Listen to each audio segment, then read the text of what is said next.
John Kasich still wants to be president, and the failed 2016 candidate now thinks gun control, amnesty, his relationship with the elites, and millennial voters can take him to the White House. In other words, he's delusional. The term-limited Republican governor of Ohio visited New Hampshire, insert big red 2020 flag here, this week and gave an unbelievable interview to Henry Gomez of BuzzFeed News. Kasich's 2020 pitch, according to Gomez, will be framed around young people. The 65-year-old Kasich sang the praises of millennials and strove to show how cool and hip he is because he likes pop music and uses social media. Kasich loves the millennials, a term he uses liberally, seemingly to describe anyone under the age of 40. He sees potential voters who are embarrassed by Trump and open to a responsible conservative who's moved, as Kasich has in recent months, to the left on gun control in response to deadly mass shootings. Kasich's new conversation pieces range from Headquarters,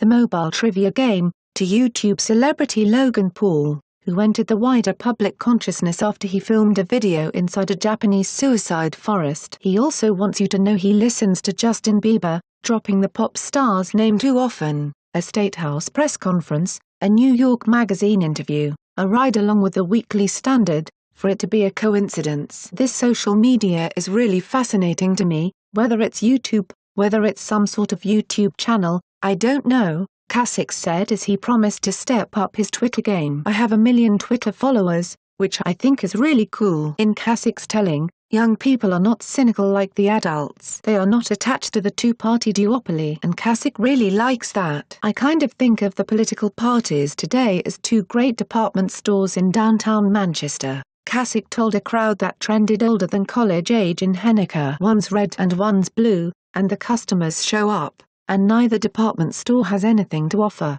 so guess what happens? The millennials are saying, I don't like either of those, so you better give me something I like. And that creates a dynamism inside of our country that to me is really exciting. So I believe in the General Xers, and I believe in the millennials. But he's not pandering to millennials solely by identifying with their sense of alienation from the two-party system or by touting his love for Justin Bieber. Kasich is also adopting their leftist positions. BuzzFeed News noted that following the surge of anti-gun activism among students, Kasich recently removed pro-gun messaging from his political website and is now promoting expanding background checks, banning bump stocks, and other gun control measures. Kasich is also publicly challenging President Trump on amnesty. When the president tweeted a "No more DACA deal" on Easter in response to a caravan of Central American migrants headed towards the U.S., Kasich tut-tutted at the president on Twitter. Kasich happily told BuzzFeed News that his constant attacks on President Trump are egged on by media elites and other people with influence. Kasich's main calling card has been his criticism of Trump. He's on national TV often because of it, and a CNN crew shadowed him for much of his New Hampshire trip. He said he receives encouragement from lots of people who have influence,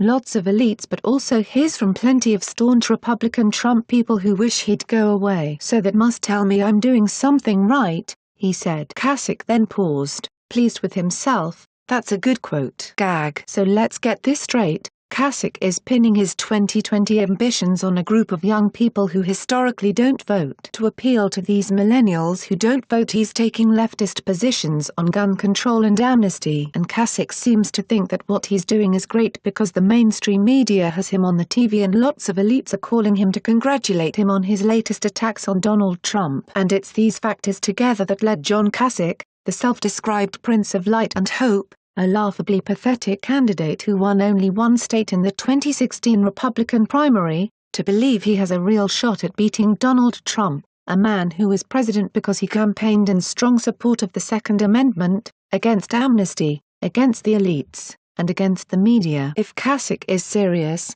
he's out of touch with reality and he's still just a failed outgoing governor and a disgraced former conservative. Like and share this video on Facebook and Twitter if you agree. Don't forget to support this channel by clicking on the donation link down below and subscribing so you never miss any of our trending reports. What do you think about this report? Scroll down to comment below. Now if you are seeking the latest trends in fashion, and electronics and gifts and more at the best prices, please feel free to visit www.atthismall.com. Once again, that is www.atthismall.com.